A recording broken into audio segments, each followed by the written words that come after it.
Assalamualaikum warahmatullahi wabarakatuh. Halo adik-adik semua calon bidan. Berjumpa kembali dengan saya, Finali Wahyunita, pada mata kuliah Kegawat Daruratan Maternal Neonatal. Kali ini saya akan membahas tentang konsep dasar Kegawat Daruratan Maternal Neonatal. Di sini kita tahu bahwa angka kematian ibu dan angka kematian bayi di Indonesia yang sering kita kenal dengan AKI dan AKB masih cukup tinggi. AKI dan AKB tersebut merupakan momok terbesar bagi seorang bidan dalam memberikan suatu pelayanan kebidanan. AKI dan AKB dapat dilakukan pencegahan dengan melakukan deteksi dini dan melakukan rujukan yang tepat sesuai dengan kasus kegawat daruratan. Pada tujuan pembelajaran ini diharapkan nantinya adik-adik memahami tentang definisi kegawat daruratan maternal neonatal. Kemudian adik-adik memahami tentang pengkajian awal kegawat daruratan maternal neonatal dan adik-adik mampu melakukan penata laksanaan selaku seorang bidan dalam kasus kegawat daruratan maternal neonatal. Kenapa demikian? Karena di sini tanggung jawab kita sangat besar. Tanggung jawab kita terhadap dua nyawa ibunya dan nyawa janin atau bayinya. Di sini biasanya kegawat daruratan maternal neonatal datang secara tiba-tiba dan merupakan komplikasi pada ibu maupun bayinya. Langsung saja kita ke materi, mulai dari definisi kegawat daruratan.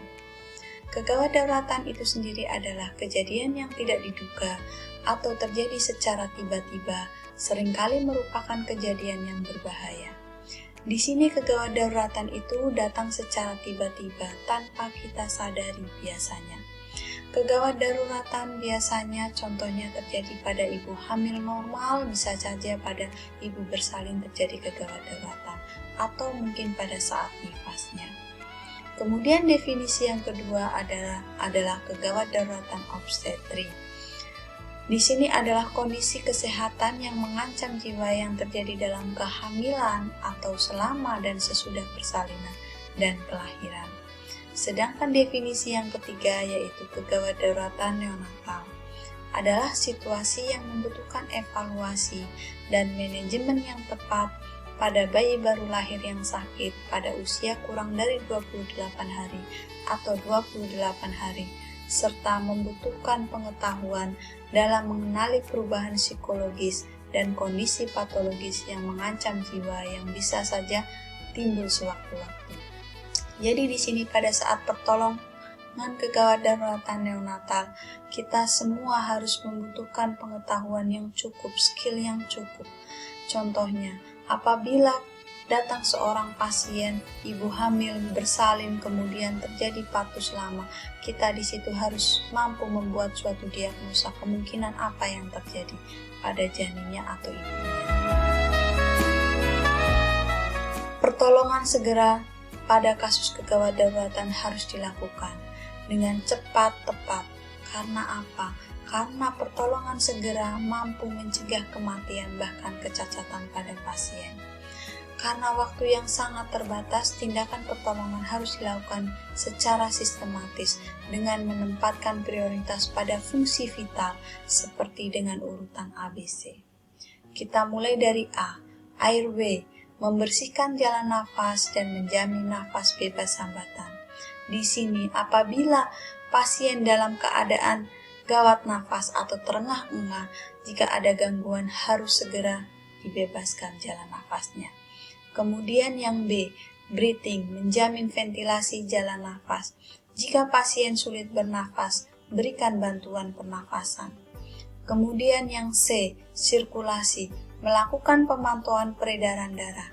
Di sini pada pasien dengan perdarahan biasanya terjadi hipoksia atau gangguan transportasi oksigen yang menyebabkan kerja jantung semakin berat.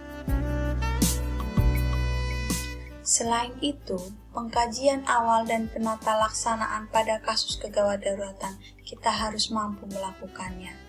Pengkajian awal pada kasus kegawat daruratan meliputi perhatikan jalan nafas dan pernafasan. apakah pasien dalam keadaan tanda-tanda shock atau tidak. Kemudian perhatikan perdarahan pervaginal. Dari mana asal perdarahan tersebut? Apakah karena pasien tersebut hamil atau bersalin atau nifas? Kemudian periksa kesadaran pasien tersebut. Pantau apakah pasien dalam keadaan demam yang berbahaya atau tidak. Kemudian perhatikan nyeri abdomen pada pasien dan perhatikan tanda lainnya.